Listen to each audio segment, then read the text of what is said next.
Imagine this for a second. You're standing at the foot of just this massive, towering mountain. It's blocking the sun, it's cold. And it is the one thing standing between you and the life you actually want. And the natural thing we all do, right, is we look at that mountain and we give it a name. We point and say, that's the economy, or that's my boss. That's my childhood. Yeah. That's my lack of time. It's so comforting to name the mountain, isn't it? It puts the problem out there. Oh, completely. It absolves you of any responsibility to actually move it. Exactly. We're just the victim. Yeah. But today, we are diving into a book that just completely flips that on its head. It's a premise that's honestly a little terrifying at first. It is. But when you sit with it, it might be the only thing that actually matters. The book is The Mountain Is You by Brianna Wiest. And the whole idea is right there in the title. The mountain isn't in front of you. The mountain is you. It's a confronting idea. It sounds harsh, when you first hear it. But as we go through her work today, you'll start to see it's actually the most empowering perspective you could possibly have. How so? Well, think about it.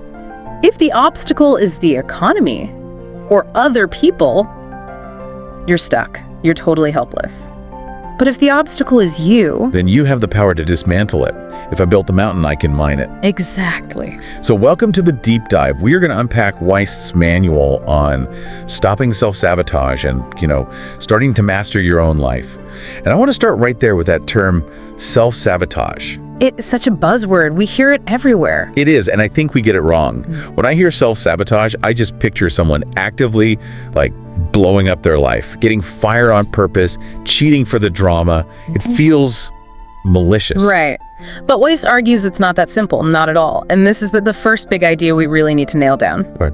She defines self-sabotage not as a lack of willpower and definitely not as self-hatred. She says it's the presence of an unconscious need that's being fulfilled by a destructive behavior. Hold on, let's slow down on that. A destructive behavior fulfilling a need. That sounds like a contradiction. It does, but think of it as a biological conflict. You have a conscious desire, like, I want to get fit, but you also have an unconscious need for, say, safety or familiarity. Okay. And to your ancient brain, changing your routine, risking failure at the gym, that feels unsafe. So you procrastinate.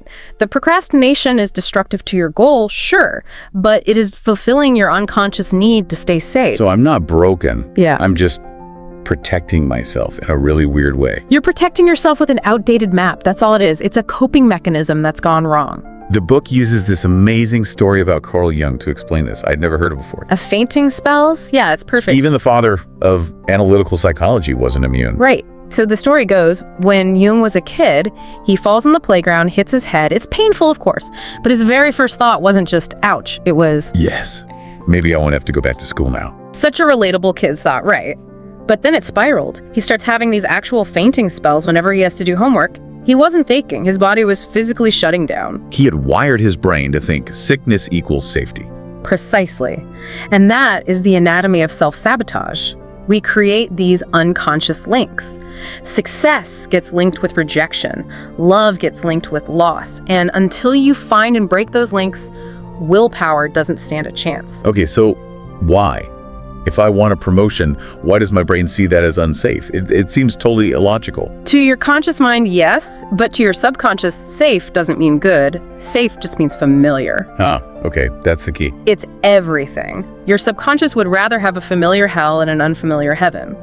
Wiest brings up the upper limit problem from Gay Hendricks. Basically, we all have a thermostat for how much happiness we can tolerate. A happiness thermostat. I love that. It's so accurate. Let's say your baseline is a 5 out of 10. You're used to some stress, a little worry. That's your home. Then suddenly you get a raise, you fall in love, everything's going great, you shoot up to an 8. And the alarm bells go off because things are going too well. Exactly. The thermostat says, warning, unknown territory.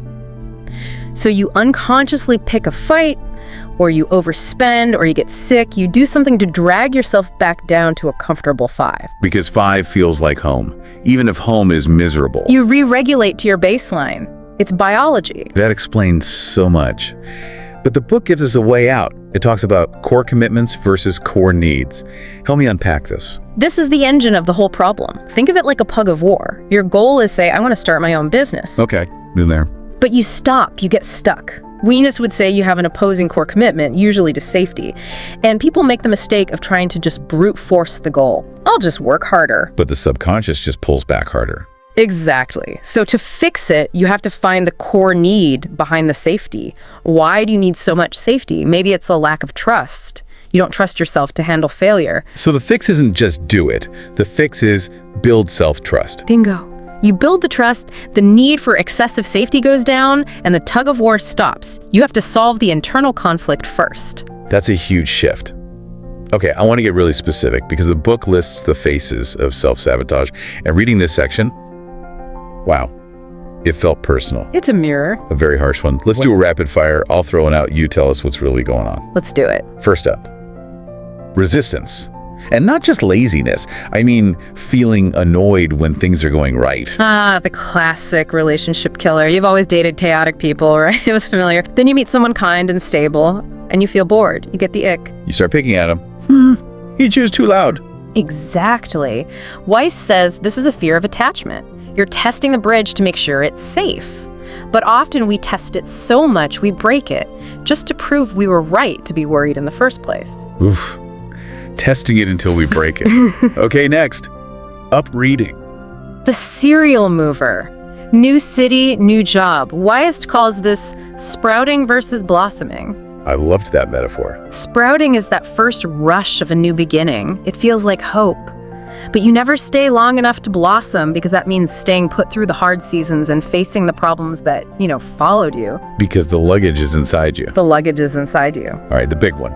The one we all wear like a badge of honor. Yeah. Perfectionism. You ultimate shield. We tell ourselves it's about high standards, but Wiest says that's a lie. Perfectionism is a fear of being seen. Fear of being seen. Think about it. If the project is never perfect, you never have to publish it. If you never publish it, no one can judge it. So you never fail. But you also never succeed. It feels like ambition, but it's actually fear. What about disorganization? The messy desk. I just think I'm lazy. It's rarely about laziness. Chaos is a buffer. It gives you a subconscious excuse. I can't possibly start my business today. Look at this mess. It's productive procrastination. Exactly. The mess is a distraction you create to avoid the scary blank page. Okay, related. Being busy. Constantly slammed. Busyness is a numbing ager. If you're frantic, you don't have time to feel how unhappy you are. Plus, it's a status symbol. I'm so busy makes us feel important. It's a way to outrun the quiet truth. Last one. Last one, and this was the weirdest to me. The safe worries. This is when you're up at 3 a.m. worrying about a plane crash or a rare disease. Things that are super unlikely to happen. Right, but why does the brain pick those? Because worrying about a plane crash is actually safer than worrying about the real threat. Which is? The fact that your marriage is failing or you hate your career. We project the anxiety onto an unlikely external event so we don't have to dismantle our actual life. It's a decoy. Wow. We use the irrational fear to hide from the rational one. Okay, so how do we start to decode this stuff in real time? The book says to use triggers as guides. This means you have to stop judging your emotions. They're not good or bad, they're just data. Okay, so what's the data in, say, anger? Anger usually means a boundary has been violated or you see an injustice. It shows you what you value and what's being threatened. And jealousy, the ugly one. It feels ugly, but it is the most useful map you have. Jealousy shows you exactly what you want but aren't letting yourself pursue. Give me an example. You see an old friend launch a podcast and you feel that sick pit in your stomach. You're not jealous of them. You're jealous because a part of you wants to create and you've been suppressing it. The jealousy is a desire bubbling up. So you turn a negative feeling into a signpost. Yeah. That's huge. Yeah. But how do you tell the difference between a gut instinct and just plain old fear? This is the million-dollar question, and Wiest has a great rule of thumb. It's about the voice of the feeling. Fear is loud.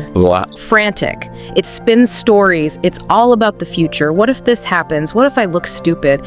It's just mental chatter that won't stop. And instinct. Instinct is quiet. It's immediate. It's calm. It doesn't tell a story. It just says, leave, or this is right. It's a felt sense, not a frantic thought. Loud and frantic versus quiet and immediate. That's a really useful tool. It takes practice, but the distinction is there. We should also talk about the chemistry here, the dopamine trap. Yeah. I think we all feel that chase for the next goal, and then when we get it, it's just... The molecule of more. We think dopamine is the pleasure you get when you win. It's not. It's the anticipation molecule. It's designed to make you seek. So the high is in the hunt. Exactly. Once you get the thing, the dopamine shuts off. You crash. And that can trigger post-achievement sabotage. You feel empty, so you invent a new problem just to feel that rush of solving it again. That is so twisted.